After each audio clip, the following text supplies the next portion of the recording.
ഓം നമഃശിവായ. ജ്യോതിഷ രത്നം ചാനലിലേക്ക് ഏവർക്കും സ്വാഗതം. ഈ വീഡിയോയിൽ കുംഭലഗ്ന ജാതകരുടെ ശുഭഗ്രഹങ്ങളും അശുഭഗ്രഹങ്ങളും ഈ ഗ്രഹങ്ങൾ തങ്ങളുടെ ദശ അപഹാര കാലങ്ങളിൽ ജാതകർക്ക് നൽകുന്നത് ശുഭഫലങ്ങളാണോ അശുഭ ഫലങ്ങളാണോ എന്നിങ്ങനെയുള്ള കാര്യങ്ങൾ പറയുന്ന പുതിയ ഒരു വീഡിയോയിലേക്ക് ജ്യോതിഷ വിഷയങ്ങളോട് താൽപ്പര്യവും വിശ്വാസവും ഉള്ള ഏവരെയും സ്നേഹപൂർവം ക്ഷണിക്കുന്നു, സ്വാഗതം ചെയ്യുന്നു.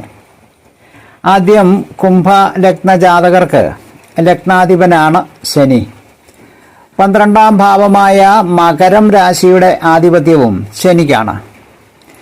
ലഗ്നാധിപനാകയാൽ ജാതകർക്ക് ശുഭനായ ശനി 12ാം ഭാവത്തിൻ്റെ ആധിപത്യവും കൂടി ഉള്ളതുകൊണ്ട് ഒരേ സമയം തന്നെ ശനി ശുഭനും പാപനുമാണ്. അതുകൊണ്ട് കുംഭലഗ്ന ജാതകർക്ക് ശനി ശുഭങ്ങളും അശുഭങ്ങളും പ്രദാനം ചെയ്യുന്ന ഗ്രഹമായിരിക്കും.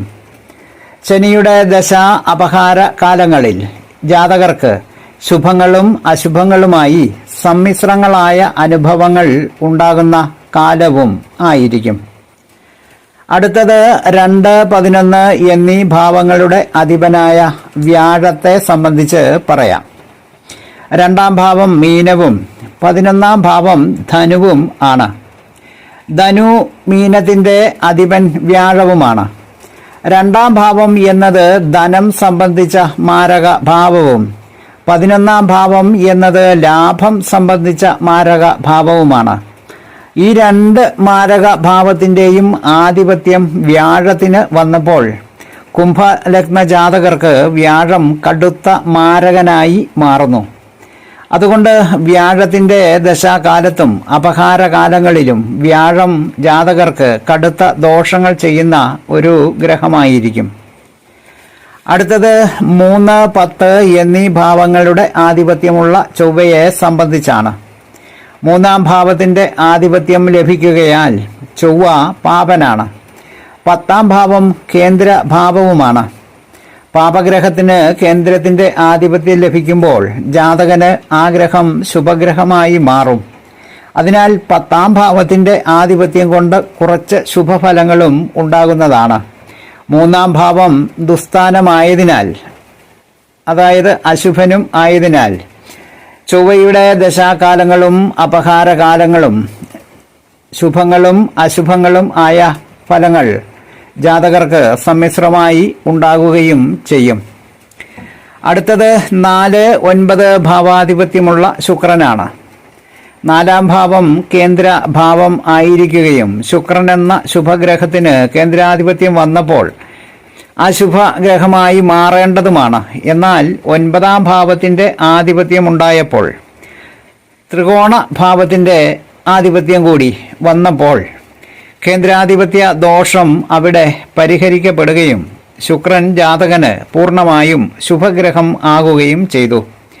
അതുകൊണ്ട് ശുക്രന്റെ ദശാകാലങ്ങളിലും അപഹാരകാലങ്ങളിലും ശുക്രൻ ജാതകന് ശുഭഫലങ്ങൾ ധാരാളം നൽകുന്ന ഗ്രഹമായിരിക്കും.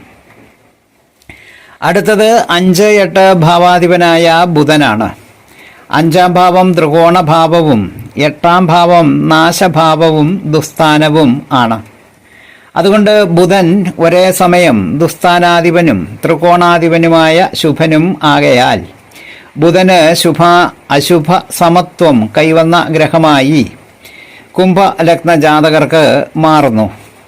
അതിനാൽ ബുധന്റെ ദശാകാലത്തും അപഹാരകാലത്തും ജാതകർക്ക് ശുഭ അശുഭ അനുഭവങ്ങൾ സമ്മിശ്രമായി ഉണ്ടാകുന്നതാണ്. അടുത്തത് 6ാം ഭാവാധിപനായ ചന്ദ്രനെ സംബന്ധിച്ചാണ്. 6ാം ഭാവം ദുസ്ഥാനമാകയാൽ ചന്ദ്രൻ ദുസ്ഥാനാധിപനും ജാതകർക്ക് പാപനുമാണ്. അതിൻ്റെ അടിസ്ഥാനത്തിൽ ചന്ദ്രൻ്റെ ദശാകാലങ്ങളും അപഹാരകാലങ്ങളും ജാതകർക്ക് കഷ്ടാനുഭവങ്ങൾ ഉണ്ടാകുന്ന കാലം ആയിരിക്കും. അടുത്തത് 7ാം ഭാവാധിപനായ സൂര്യനെ സംബന്ധിച്ചാണ്.